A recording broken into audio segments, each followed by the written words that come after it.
Hello everyone, welcome to mature point classes. हम आज पढ़ेंगे राजस्थान हिस्ट्री के बारे में। और राजस्थान हिस्ट्री में आज स्टार्ट करते हैं हम मेवाड़ का इतिहास पढ़ेंगे। तो सीधा मुद्दे पे आते हैं और पढ़ते हैं मेवाड़ के बारे में कि मेवाड़ रियासत थी वो क्या कैसी थी। तो हम ये मान लेते हैं कि ये मेवाड़ क्षेत्र है, इतना अच्छा हमारा। तो हम बात कर लेते हैं कि मेवाड़ क्षेत्र है वो किस क्षेत्र को मेवाड़ कहा जाता था। केवल हमसे ये प्रश्न पूछ लिया जाए कि मेवाड़ कौन से क्षेत्र को कहते हैं, तो अपने दिमाग में एक ही बात ये आती है कि मेवाड़ है वो उदयपुर को कहते हैं। ऐसा नहीं है। तो हम देखते हैं कि मेवाड़ का भौगोलिक विस्तार है वो कौन सा था। तो हम बात करेंगे मेवाड़ का भौगोलिक विस्तार। मेवाड़ का भौगोलिक विस्तार हम ये बात करते हैं। उदयपुर जो जिला है, उदयपुर को मेवाड़ कहते हैं। राजसमंद ये भी मेवाड़ का ही क्षेत्र है। चित्तौड़गढ़ ये भी मेवाड़ का ही क्षेत्र है। प्रतापगढ़ ये भी मेवाड़ का ही क्षेत्र था। और एक रह गया अपना भीलवाड़ा। ये जो राजस्थान के 5 जिले हैं, दक्षिणी राजस्थान के 5 जिले, दक्षिणी राजस्थान के 5 जिले, इस इतने क्षेत्र को क्या कहा जाता है? मेवाड़ कहा जाता है। दूसरी बात ये कि शुरुआत के अंदर मेवाड़ था या मेवाड़ का नाम कुछ और था। बिल्कुल सही बात है कि मेवाड़ का नाम पहले और था। भी मेवाड़ के प्राचीन नाम हेडिंग डालना कि मेवाड़ के प्राचीन नाम, मेवाड़ के प्राचीन नाम। कि मेवाड़ को पहले मेदपाट कहा जाता था। क्या कहा जाता था?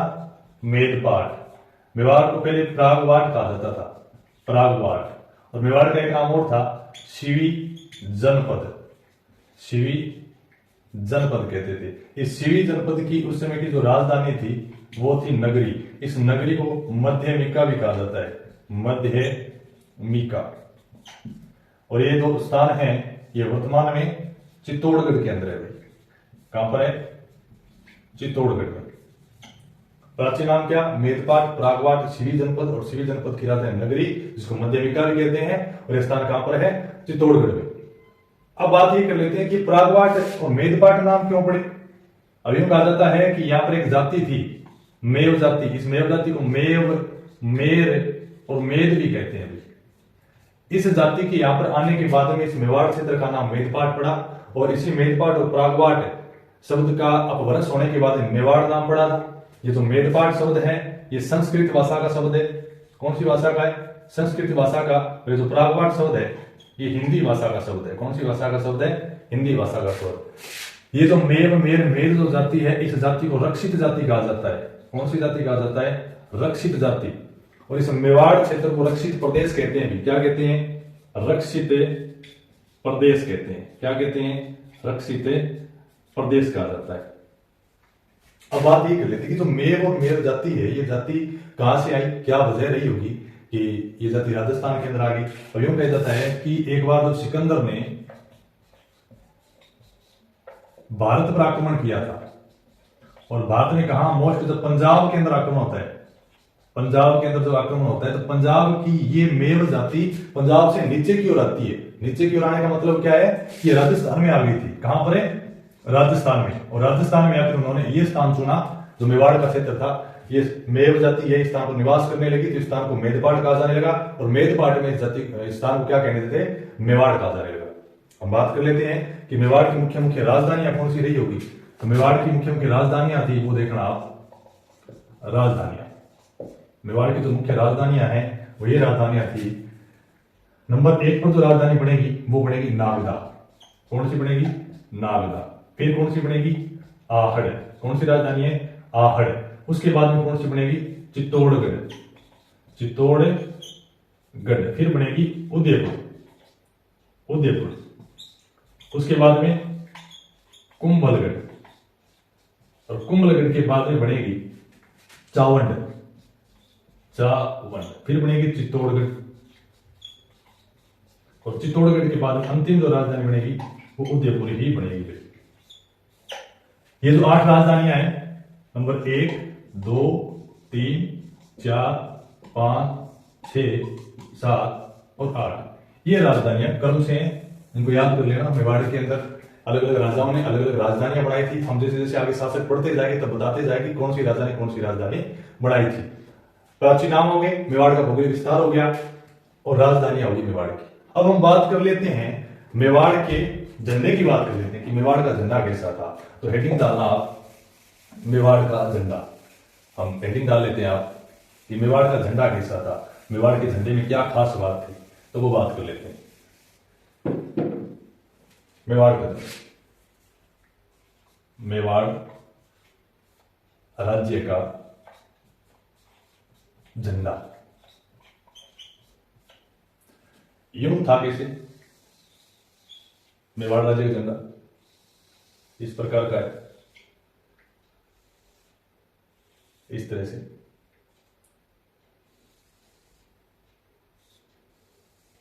ये मेवाड़ राज्य का झंडा है।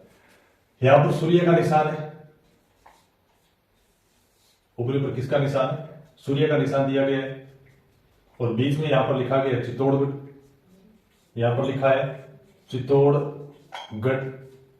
और यहां पर एक आदर्श वाक्य लिखा गया है। यहां पर क्या लिखा गया है? आदर्श वाक्य। वो आदर्श वाक्य कौन सा है? यहां पर लिखा गया है कि जो दृढ़ रखे धर्म को तीही राखे करतार, तीही राखे करतार। ये इनका आदर्श वाक्य यहां पर लिखा गया है। यहां पर एक व्यक्ति दिखाई देता है अपने को यहां पर, और यहां पर भी एक व्यक्ति दिखाई देगा अपने को। ये जो व्यक्ति है क्षत्रिय योद्धा है, क्षत्रिय योद्धा। और इसके हाथ में जो निशान दिया गया वो तलवार का निशान है। तलवार का, किसका निशान है? तलवार का। और ये जो व्यक्ति है ये है सेनापति, भील सेनापति, भील सेनापति पुंजा जी। कौन है? पुंजा जी। इनके पीछे जो निशान दिए गए वो निशान है, एक तो है तरकस का, एक निशान इनके पीछे भाला का, और एक निशान इनके पीछे तीर कमान का, तीर कमान का निशान। ये निशान इनके पीछे दिए गए हैं। झंडे के अंदर देखना मुख्य बात, ऊपरी ऊपर क्या लिखा, किसका निशान है? सूर्य का निशान है। बीच में चित्तौड़गढ़ लिखा गया है। इनका आदर्श वाक्य जो यहाँ पर लिखा गया है, जो दृढ़ राखे धर्म को तीर राखे करतार। एक दोनों साइड एक व्यक्ति है, एक साइड जो व्यक्ति है वो क्षत्रिय योद्धा है जिसके पास निशान दिया गया है वो तलवार का निशान है, और दूसरी तरफ जो व्यक्ति है वो भील सेनापति पुंजा जी है। इनके जो निशान दिए गए वो निशान है एक तरकस का, एक भाला और एक तीर कमान। ये निशान इनके पीछे दिए गए हैं। तो याद रखना इस मैप को, डायग्राम को आप याद रखना, झंडा किस प्रकार का है। उसके बाद हम बात करेंगे कि गुहिल वंश की उत्पत्ति किस प्रकार हुई, मेवाड़ के अंदर गुहिल वंश कैसे आया। अलग अलग इतिहासकारों ने अलग अलग तर्क दिए हैं।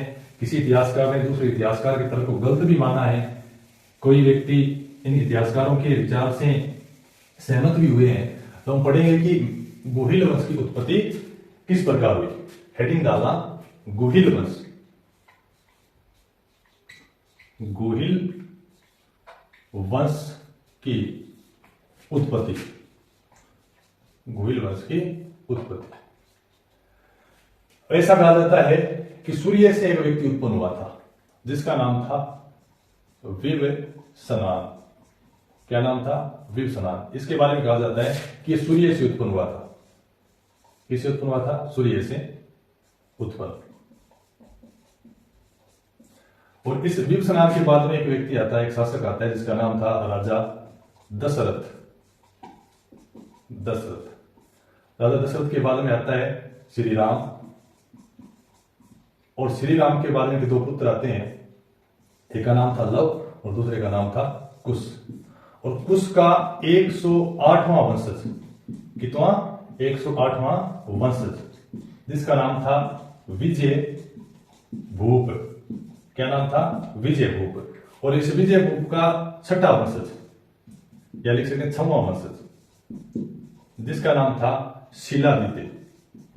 क्या नाम था? शिलादित्य। अब ध्यान रखना यहां पर कि विजय भूप तक इनकी जो राजधानी थी वो अयोध्या नगरी थी। कौन सी? अयोध्या। ये इनकी राजधानी थी। विजय भूप तक कौन सी राजधानी रहेगी? अयोध्या।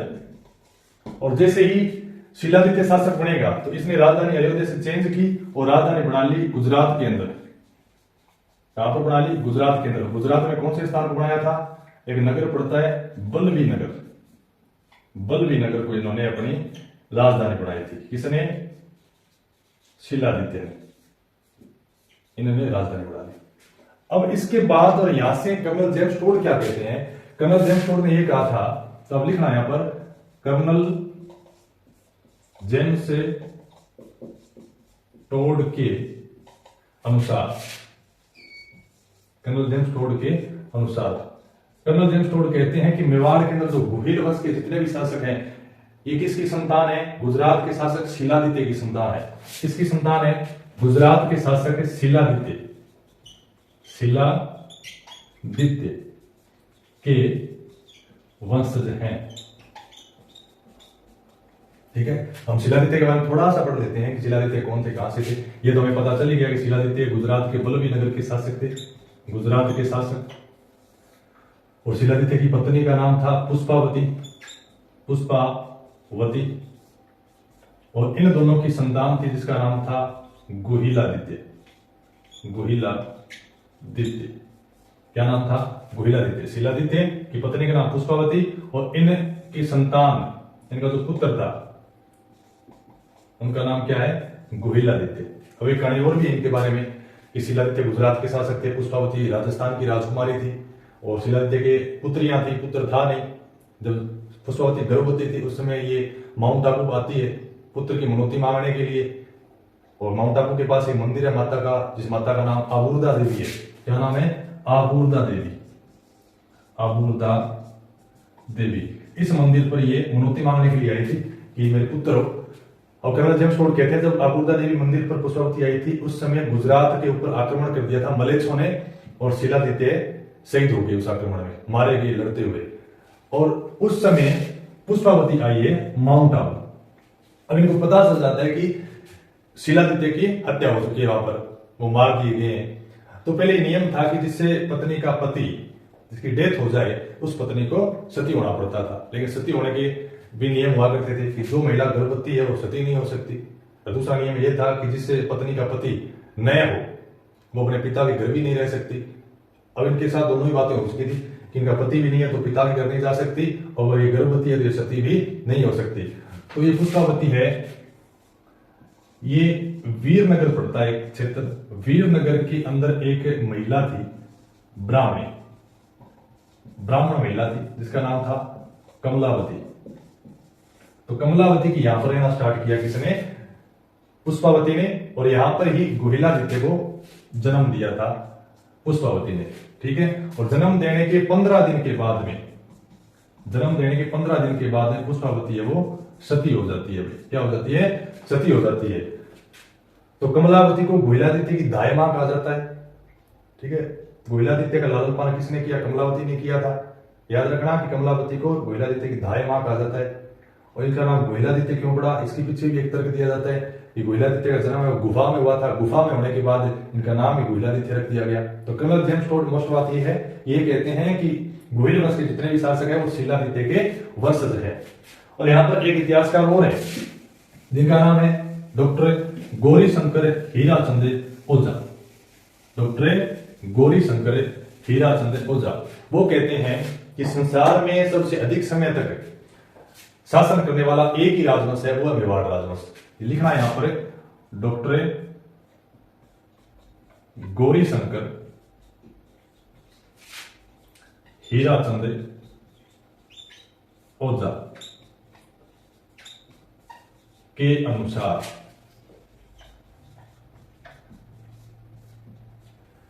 संसार में अधिक समय तक,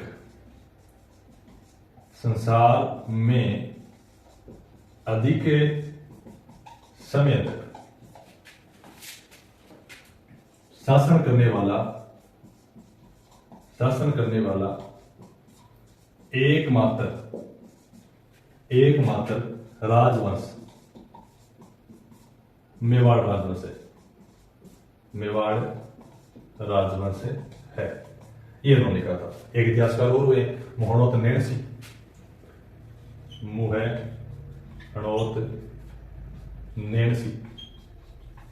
मोहनोत नैणसी और इन्हीं ने गौरी शंकर हीराचंद ओझा ने, हम शॉर्ट में लिख देते हैं ओझा, के अनुसार मनोहर नैणसी और ओझा जी के अनुसार इन्होंने ये कहा है कि गुहिल वंश के जो शासक हैं वो सूर्यवंशी है। कौन से वंशी है? सूर्यवंशी। कौन से? सूर्यवंशी है। इन गुहिल वंश के राजाओं को सूर्यवंशी भी कहा जाता है, रघुवंशी भी कहा जाता है और हिंदुआ सूरज भी कहा जाता है। हिंदुआ सूरज भी कहा जाता है। मनोहर नैणसी के अनुसार और ओझा जी के अनुसार ये सूर्यवंशी है। इन सूर्यवंशी को रघुवंशी भी कहते हैं, हिंदुआ सूरज भी कहा जाता है। एक इतिहासकार और हुए हैं जिनका नाम है गोपीनाथ शर्मा। क्या नाम है? गोपीनाथ शर्मा। इनके अनुसार ये कहते हैं कि गुहिल वंश के शासक हैं वो ब्राह्मणों के वंशज है।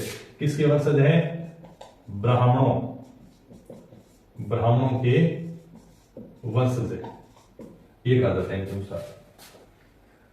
मनोहर नैणसी और कर्नल जेम्स टोड एक बात और कहते हैं, मनोहर नैणसी और कर्नल जेम्स टोड दोनों ये कहते हैं, कर्नल जेम्स टोड के अनुसार गुहिल वंश की 24 शाखाएं हैं। कितनी शाखाएं हैं? 24 शाखाएं, 24 ब्रांचेज है गुहिल वंश की।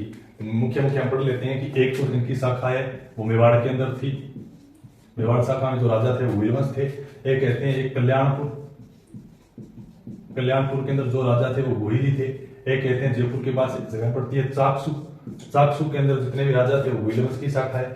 एक महाराष्ट्र, महाराष्ट्र के अंदर शिवाजी वो भी गुहिली थे। एक हम बात कर लेते हैं नेपाल, नेपाल के भी राजा थे वो भी गुहिली थे। ये इनकी मुख्य मुख्य शाखाएं। टोटल शाखाएं कितनी है याद रखना, प्रश्न ये पूछा जाए कि गुहिल वंश की कितनी शाखाएं हैं तो 24 शाखाएं। कितनी शाखाएं? 24 शाखाएं। उसके बाद में एक इतिहासकार और रह जाते हैं जिनका नाम है अबुल फजल। क्या नाम है? अबुल फजल के अनुसार गुहिल वंश किसकी वंशज है? गुहिल वंश के जितने राजा किसके वंशज बताते हैं? अबुल फजल कहते हैं कि ईरान का एक शासक है जिनका नाम है नौसे खां, नौसे खां आदिल, नौसे खां आदिल। नौसे खां आदिल की संतान है, नौसे खां आदिल की संतान बताया जाता है गुहिल वंश वालों को। किसके अनुसार? अबुल फजल के अनुसार बताया जाता है। अब एक मुख्य बात हो रह जाती है कि हीराचंद ओझा जी ये कहते हैं कि कर्नल जेम्स टोड ने यह कहा था कि शिलादित्य के वंशज है, तो ये बात झूठी है। 646 ईस्वी के अंदर, 646 ईस्वी के अंदर एक अभिलेख मिला था, सामोली का अभिलेख। कौन सा अभिलेख? सामोली, सामोली का अभिलेख ये मिला था 646 ईस्वी के अंदर। 646 ईस्वी के अंदर ये अभिलेख मिला था और इसके बारे में कहा जाता है कि ये अभिलेख मिला था, ये कोई शिलादित्य नाम के राजा ने लिखाया था। शिलादित्य कोई राजा था, उसने ये लिखवाया था, 646 में मिला था। अब हीराचंद ओझा जी ये कहते हैं इस अभिलेख के बारे में कि जब 646 के अंदर शिलादित्य था तो गुहिल वंश के शासक गुहिलादित्य ने मेवाड़ वंश की स्थापना 566 ईस्वी में कर दी थी, 566 ईस्वी में कर दी। तो 566 ईस्वी के अंदर गुहिलादित्य ने जब स्थापना कर दी थी तो 646 में शिलादित्य कहां से आ गया? तो यहां पर कर्नल जेम्स टोड की बात को गलत बताया किसने? हीराचंद ओझा ने। इन्होंने कहा था कि सबसे पहले गुहिल ही आया था, पहले आया गुहिल, या हम कह देते हैं गुहिलादित्य, गुहिलादित्य। गुहिलादित्य के बाद में आता है राजा भोज, राजा भोज के बाद में आता है महेंद्र, और महेंद्र के बाद में आएगा नाग, और नाग के बाद में आता है शिलादित्य। गुहिल का 5वां वंशज, गुहिल का 5वां वंशज था शिलादित्य, ये ओझा जी कहते हैं। और 566 ईस्वी के अंदर गुहिल ने गुहिल वंश की स्थापना की थी, 566 ईस्वी में वंश की स्थापना की। इस गुहिलादित्य को गुहिल वंश का संस्थापक कहते हैं, मूल पुरुष कहा जाता है, आदि पुरुष भी कहा जाता है। ठीक है। गुहिल वंश की या मेवाड़ वंश की कुल देवी कौन है? बाण माता। कौन सी माता? बाण माता। इस गुहिल वंश की या मेवाड़ वंश के कुल देवता भी है। कुल देवता कौन है? एक लिंग जी। एक लिंग जी। अब एक चीज यहां पर ध्यान रखना कि गुहिल वंश वाले या मेवाड़ वंश के जितने भी शासक थे वो अपने आप को राजा नहीं मानते थे। राजा किसको मानते थे? एक लिंग जी को। और एक लिंग जी के दीवान के रूप में काम करते थे ये। अब ये कहा करते थे, मेवाड़ के जितने भी राजा थे ये कहते थे कि हम तो राजा नहीं, राजा हमारा कौन है? एक लिंग जी है। हम एक लिंग जी क्या है? दीवान है। दीवान का मतलब प्रधानमंत्री के तौर पर काम किया करते थे। ये मुख्य बात है। अब जानकारी के लिए आपको ये भी बता देते हैं कि सामोली अभिलेख के अंदर और क्या लिखा था। थोड़ी सी बात कर ही लेते हैं। सामोली अभिलेख के अंदर ये लिखा गया था कि एक वटनगर स्थान है जिसको वर्तमान में बोलते हैं बसंतगढ़। बसंतगढ़ ये जो स्थान है कहां पड़ता है? सिरोही में। सिरोही में पड़ता है। इस वटनगर का एक महाजन समुदाय, महाजन समुदाय, महाजन का मतलब बड़े लोग हो गए। इस महाजन समुदाय का एक चीफ था, एक लीडर था, मुख्य व्यक्ति बोल सकते हैं, जिसका नाम था जयंतक। क्या नाम था? जयंतक नाम था। जयंतक। जयंतक नाम का एक व्यक्ति, इसके बारे में लिखा गया, ये बात अभिलेख में लिखी गई है कि जयंतक नाम व्यक्ति ने एक मंदिर बनवाया था।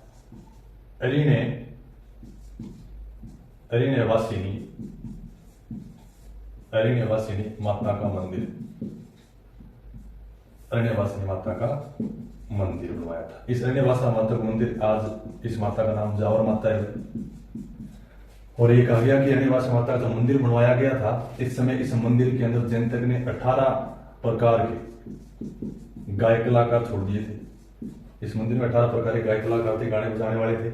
और माता का मंदिर कौन सी माता का? जावर माता का मंदिर, जो वर्तमान में जावर माता है, उनका पहले नाम था अरण्यवासिनी माता। अरण्यवासिनी माता का मंदिर बनवाया। और अंत में जयंतक ने क्या किया कि ये एक देवबुक नामक स्थान है, देवबुक नामक स्थान पर अग्नि प्रवेश कर दिया था। अग्नि प्रवेश किया। तो ये बातें इस अभिलेख के अंदर लिखी गई है। अपने को एक ही बात ध्यान में रखनी है कि सामोली अभिलेख मिला था 646 ईस्वी में। और 646 ईस्वी में जो सामोली अभिलेख मिला तो इसके अंदर लिखा गया था शिलादित्य नाम कि ये अभिलेख किसने लिखवाया है? शिलादित्य लिखवाया है। तब ओझा जी कहते हैं कि जब 646 ईस्वी के अंदर शिलादित्य ने अभिलेख लिखवाया है, इसका मतलब ये है कि शिलादित्य के पहले गुहिलादित्य हुआ, न कि बाद में। आई होप कि आपको समझ आया होगा। तो आज के लिए थैंक यू। जय हिंद, जय भारत।